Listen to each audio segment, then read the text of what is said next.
He doesn't feel like a giant, and he's not, but look at there. Caught a quick fish, just got here. Don't you jump on me now. Don't you jump on me.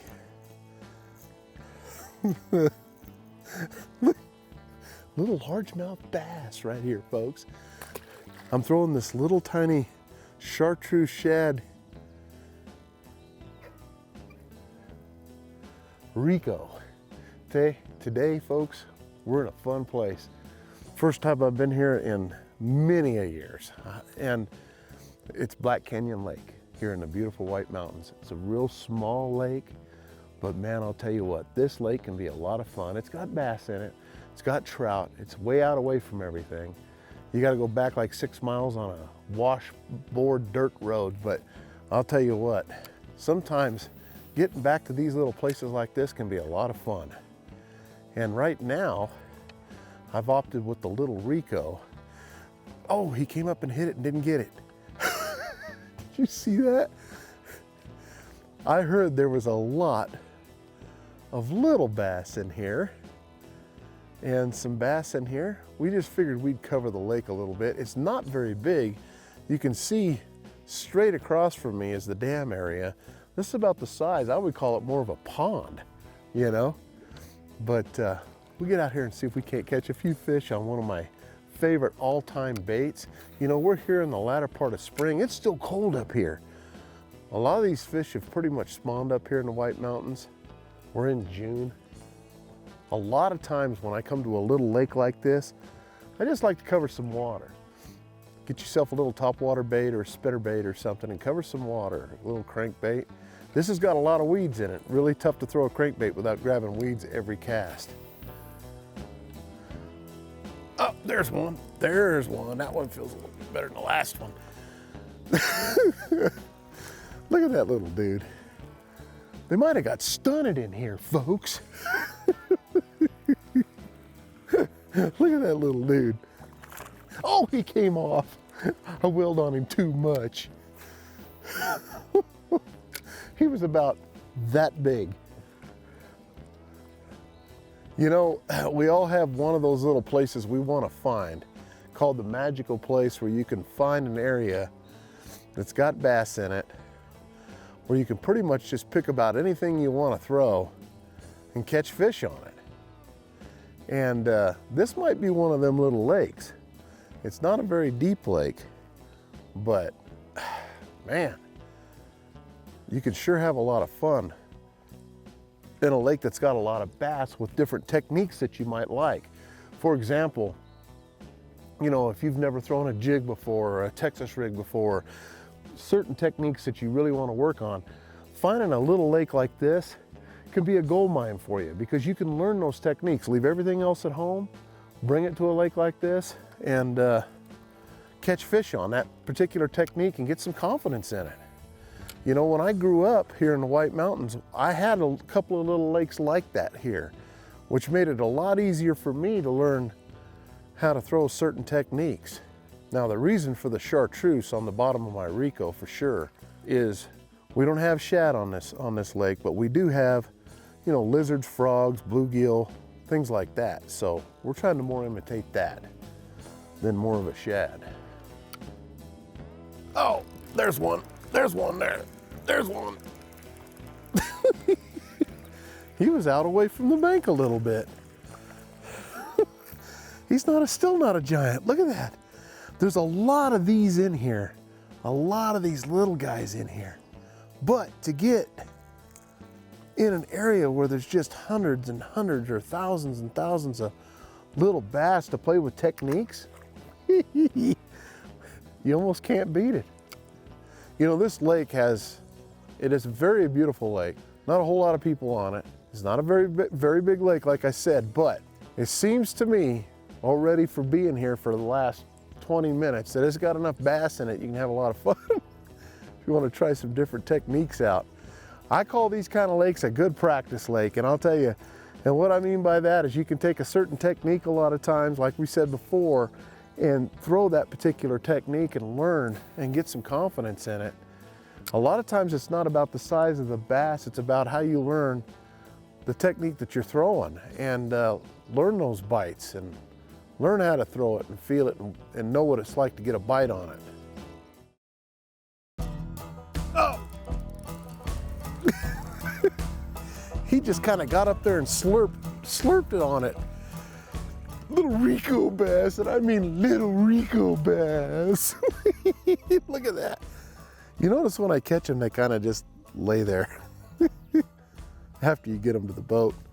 That's kind of nice, because usually little fish with treble hooks are a nightmare. You know what's really cool about this lake too is you're not too far from Heber. Heber Overguard, nice little town. They got nice little restaurants there and stuff, hotels. You can come up there, and of course good camping grounds here too. We saw a lot of campers coming in. Most people come here for the trout. I'll be honest with you. If you love trout fishing, it's a nice little pond for trout fishing for sure. This particular Rico that I'm throwing, folks, is the regular Rico. And a lot of times I tell people you're better off with that smaller Rico, throwing it on a spinning outfit. That way you can get it out there. I like to use about 10-pound test line. You know, it works out perfect. A lot of times early in the spring, your best cadence is when you throw it out there, you just let the rings disappear. You pop it a couple times. And then as the summer comes in, you want to throw it out there and just pop it, keep it coming, you know. They'll chase it.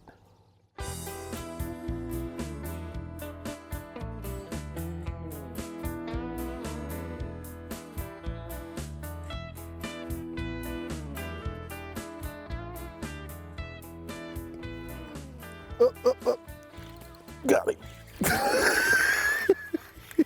Now it becomes fun. This is when we decided just to go ahead and say, you know what, let's have some fun. Topwater was fun. They kind of quit hitting that. I went and picked out something that might match these little guys up and have a lot of fun and catch a ton of them. Just for fun. That's a little sticko. Put a little #1 offset shank hook on it. A little 3-inch watermelon black flake sticko that you can buy at Bass Pro Shops. Man, you want to watch your line go out and have some fun? With these lakes up here, weightless stuff works really good. You're fishing a lot of shallow water, a lot of grassy areas. The best thing in those areas, if you want to sink something down there a lot of times, is something weightless. You know, there's not a whole lot to this technique either. What's really cool about this is, you know, we've had some fun with the top water.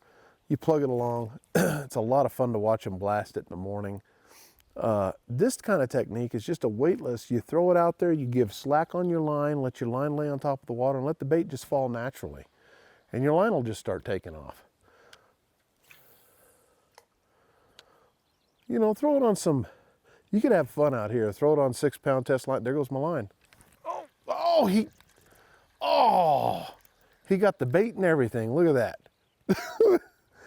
That's what we're throwing there, a little offset shank hook right there. I don't know if you can see that. Maybe I can turn it that way. But we have a bend in the hook that holds the little sticko up there.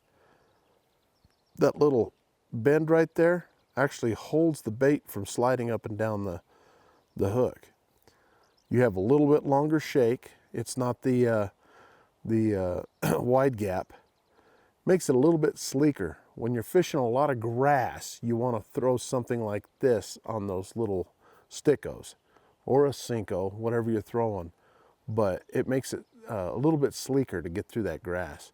If you're throwing to a lot of wood, things like that, then you throw that big wide gap offset shank hook and you'll catch a lot of fish on it.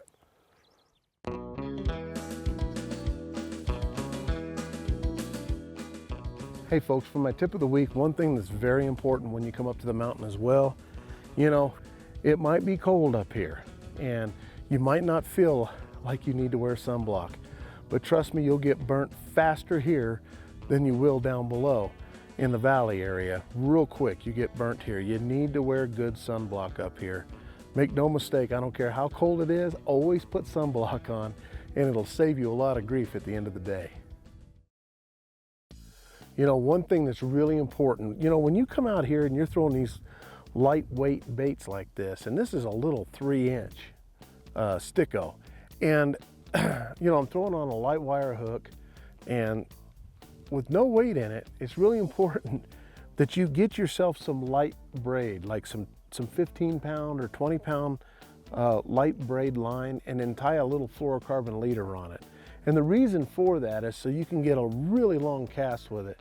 If you use just straight fluorocarbon line or monofilament line, your casts are going to go 10 feet. You're not going to get out very far. To get that long distance cast is so very important to use braid line to a fluorocarbon leader, and it'll help you a lot with this. You'll catch a lot more fish, you'll be able to make a lot longer casts, and like I said, you won't have a nightmare of an issue. The other thing is, I gotta tell you, when you're throwing weightless stuff, I've been doing it since I was a kid here. When you're throwing this weightless stuff, if you throw it on straight fluorocarbon or monofilament line, you gotta go with like maybe a 6-pound, but you're still gonna have issues of getting loops in your line a lot of times and having rat's nests come out on your reel. And so the braid helps prevent that. So do yourself a favor, pick up some braid. And the cool thing about it is you don't have to change that braid out all the time.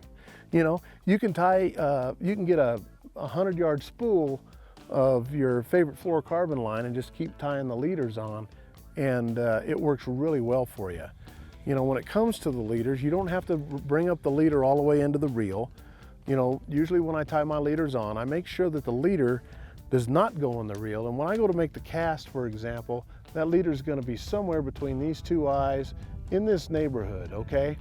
That way, when you get the cast, you can get it out there a long ways, and it doesn't have to get caught up in anything in here. The knot that I use for that leader is a Alberto knot. You can find that a lot of times on the internet, and it'll teach you how to tie it. It's a real small knot. You can see this, it comes through the guides really well. And when you cut your tag end off on your leader, a lot of people like to cut it clean. And what I mean by clean is get it as tight as you can to the line and cut it. I like a little for stretch, even though you tighten the knot and all that. So I'll leave just a little tag end on each end, just a tiny one, not a long one. I mean, very minute, but something that allows it to, if it does stretch, the knot won't come loose on you. Other than that, man, I'll tell you, this is the setup here. Now, what I'm throwing this on is a Taipan 710 rod, and the reason for that is so I get that long cast. And this is actually my little swim bait rod, but I love it for my little stuff because, man, I can make that extra long cast. The longer the rod, the better. I will say this, if you use a real flimsy rod, something that's like a light rod or something like that, you're gonna get so much whip in the rod that it's gonna be hard to get a long cast with that bait. So you need something with a little bit of a backbone to it so you can get a real good cast out there with it. And that way it doesn't flop right in front of the boat here. So little stuff like that goes a long ways when you're throwing light stuff. You can get away with it with spinning gear, with braid, with the fluorocarbon leader, and you're gonna catch a lot more fish. Now, I do use the fluorocarbon leader for a reason. Fluorocarbon sinks. I like that. If I was to use monofilament, it more kind of floats. It's got a little bit more buoyancy to it. So I don't like that when I'm throwing something this small. I want to throw it out there and I want it to fall right away. And like I said, the only other difference is you throw that offset shank hook just like I'm throwing today. Okay, little #1 offset shank hook. And that little keeper there, that little bend in the hook holds the bait to keep it from sliding when you cast. So once the bait is on there and I get it all hooked up the way I want, and I'll hook it up weedless. I bring the hook through just like so, and then I kind of do what they call skinning the bait and just bring the hook back into the plastic a little bit. Make it as straight as possible as you can. Now here's something else to remember. If your bait is crooked, especially a straight bait like this, it's gonna turn on you when you reel. And when you do that, you're gonna twist your line up pretty good. So the thing is try to make it as straight as possible, as natural as possible. And the other thing is, there's not a whole lot to work. You throw it out there, you let it fall. This isn't something you throw out and you reel it in, you throw out and reel it in. The only time I ever do that is like if I'm over some grass or something and I throw it out and I miss the pocket and I reel it up to get to the pocket and then let it fall into the pocket of the weeds. That's the only time I really reel it, and I'll reel it on top of the surface. And there's times I will blast it up on top too. But those little things like that will help you a bunch and help you catch some fish. Oh, I just got bit. There's one. Just letting it fall. I can almost guarantee you when I'm going to get bit, I can see it. I can see the bait falling down. Oh wow, he's got a little lizard or something in his throat. Look at that. See it coming out? It's a little lizard. It's exactly what that was. We'll let him dry out. Maybe he'll come back to life. I ain't giving him mouth to mouth. I'm out. I don't like lizards that much. Here's the deal. Here's the sticko. Here's the lizard he just spit up. Look at that.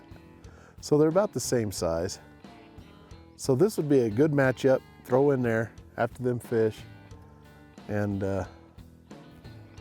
I'll tell you, you know, lizards work. Now people understand, you know, they're always like, do fish really eat lizards? They do eat lizards.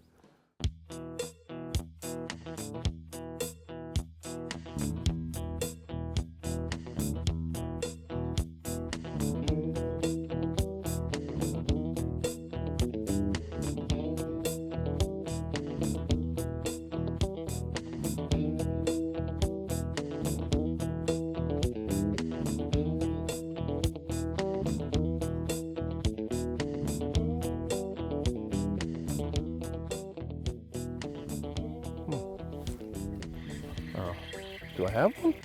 I do. Not a big fish, but a fun one. Look at that little guy. You know, you can't come here to Black Canyon Lake and expect, obviously, to catch big fish. But I'm sure there's a few in here. There always is in lakes like this. And it's a pretty good little secret.